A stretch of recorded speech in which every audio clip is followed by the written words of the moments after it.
John Wick Chapter 4 is once again directed by Chad Stahelski and stars Keanu Reeves as someone who can kill you in so many different ways. Here he uncovers a path to defeating the High Table, but before he can earn his freedom, Wick must face off against a new enemy with powerful alliances across the globe and forces that turn old friends into foes. I'll never forget the first time I saw John Wick.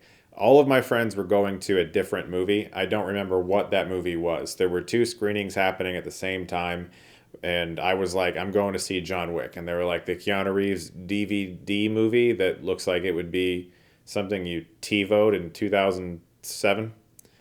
And I was like, yeah. Who was right? Me.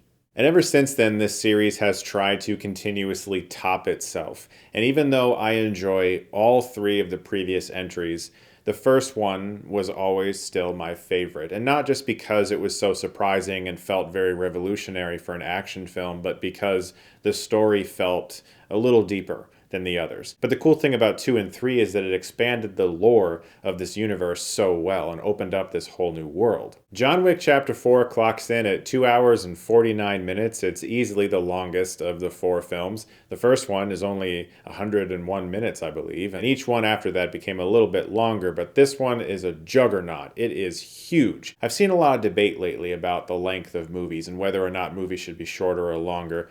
A movie is as long as it should be. That's how I view it. If the story plays out over 3.5 hours like Return of the King and it feels right, great. If a story plays out over 85 minutes like Wes Craven's Red Eye, great. That's the length that movie should have been. John Wick Chapter 4 should be this long. This movie feels so big. The scope is insane. The film traverses the globe from Osaka to Paris to New York. It feels like a sprawling James Bond film, except with a lot of hyper-violence. John Wick 4 is easily my favorite of the sequels. I think this movie is absolutely amazing. I loved the whole thing. While I don't know if I like it as much as the first, I'll have to rewatch it a few more times. I know for a fact this is the best looking John Wick movie. Chad Stahelski has really come into his own as a filmmaker. The locations, as well as the sets that were built for this movie, are gorgeous. This is such a beautiful movie. The carnage is equaled by the set design and the production design. Keanu Reeves killing hundreds of people has never looked better.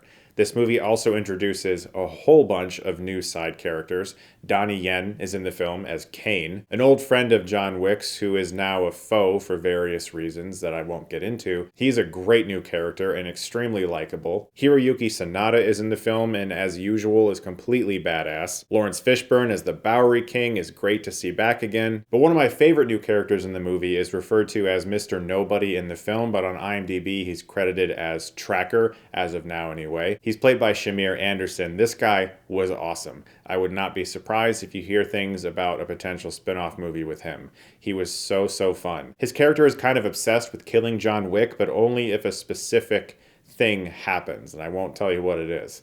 And it's really unique. I've never seen it before. Bill Skarsgård as the new villain is a massive standout. But of course, you come to the John Wick movies because you want to see a lot of action, and this movie somehow really does up the ante. It is absurd.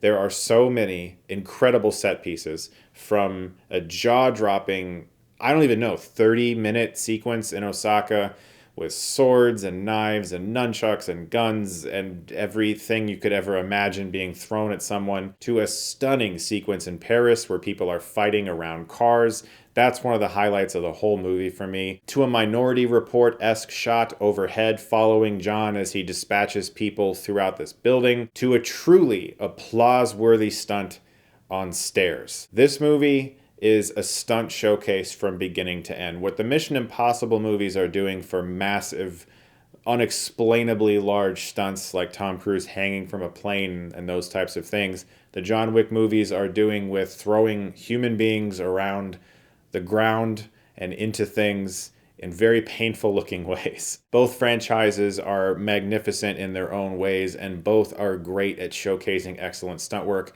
I loved Chapter 4. It feels like the stakes are higher. It feels like Wick as a person has a lot more going on in regards to how angry he is. If you haven't seen John Wick 3, I'm going to mention the ending here, so that's a little warning for you in regards to spoilers. But at the end of John Wick 3, the Bowery King asks John if he's pissed off, and he's like, yeah. Keanu Reeves as John Wick can make yeah a 2-syllable word. It's great. So throughout this movie, that's exactly what he is, very pissed off. And he shows that in many brutally awesome ways. If you like the previous 3, you're probably going to love this movie. It reminded me a bit of The Raid 2, in that the first Raid was this very tight, claustrophobic action movie. And the second one was like, here's this huge world. It was much longer. There was all this extra stuff going on under the surface. And John Wick 4, I think, kind of answers the promise that the previous movies have in really truly exploring the high table and all of the consequences of going against them. And I think it's just wonderful. I will definitely see it again when it comes out, and I hope you guys enjoy it in theaters. Thank you so much, as always, for watching. Look forward to more videos very soon. If you like this, you can click right here and get Stuckmanized.